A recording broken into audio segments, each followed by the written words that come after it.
basically said, I'm going to take my life. And then they let her out. So they had that knowledge.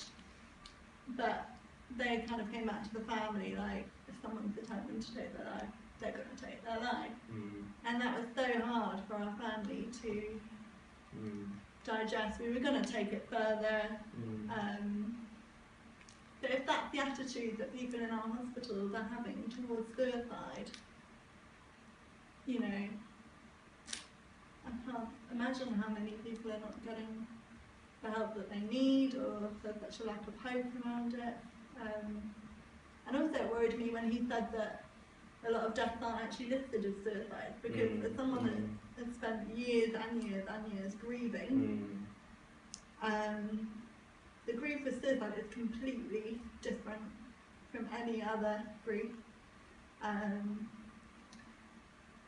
And so to not know the real reason of the loss, that can really interfere with your own grief and how you understand that. So that to me is very worrying. Have you found your vlogs have sort of changed your relationship to that grief? Yeah. It's been really useful to go through the stages of grief, because it is not straightforward. And also, again, having one of my best friends 10 years later, when I first got that call, I kind of experienced everything again for myself. Knowing that someone that you love is going to go through that because yet another suicide has occurred and there's not enough help out there. It's really devastating. Do you think, what would you like to see change in terms of kind of help and support? I think actually this year, like media-wise, I'm really pleased to see there's a lot of kind of suicide awareness work out there at the moment. People just need to talk about it. We say it all the time, but they really, really do. But also for people that have lost people to suicide, ask them about that person. They were once a person, and not just their mental illness. I try and keep my mum alive as much as I can. Absolutely. I think it's such a taboo, isn't it? People are afraid to ask, people are afraid to talk about it. And that's why the suicide rate is so high. Because it is this taboo, and we absolutely need to break it. And we can see if we look at other, for example, Scotland. In Scotland, they are breaking that taboo, and they're talking about it. They've got this campaign called Choose Life in Scotland, which the government have funded, where they talk about it publicly, and on the side of like taxis, there's suicide prevention hotline numbers, and it's in shop window, or it's advertised. If you're struggling, if you're suicidal, talk. It's not that taboo around it. It's in schools, it's in the media in Scotland, it's in the workplace, and and now they've seen a 20% reduction in suicide in a few years. And it's a long way to go, but I just think we are becoming a bit better, I think.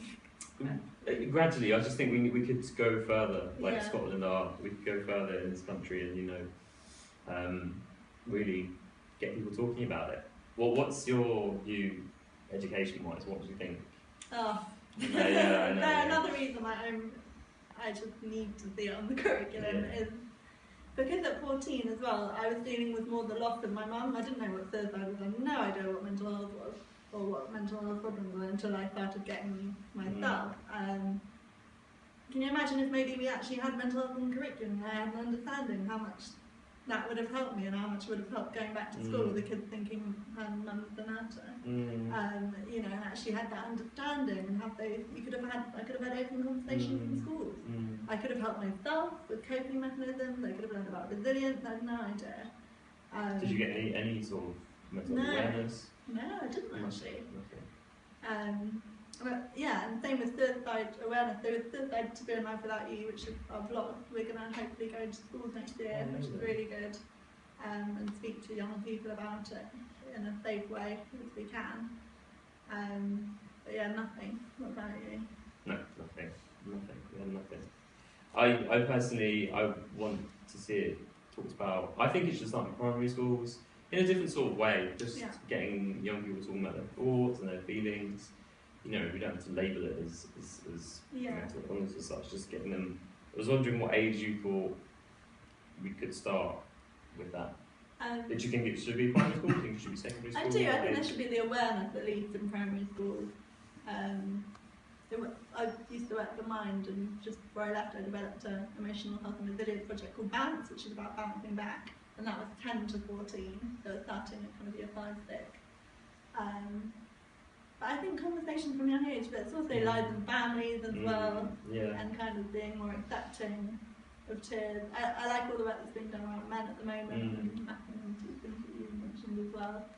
I think that's really important.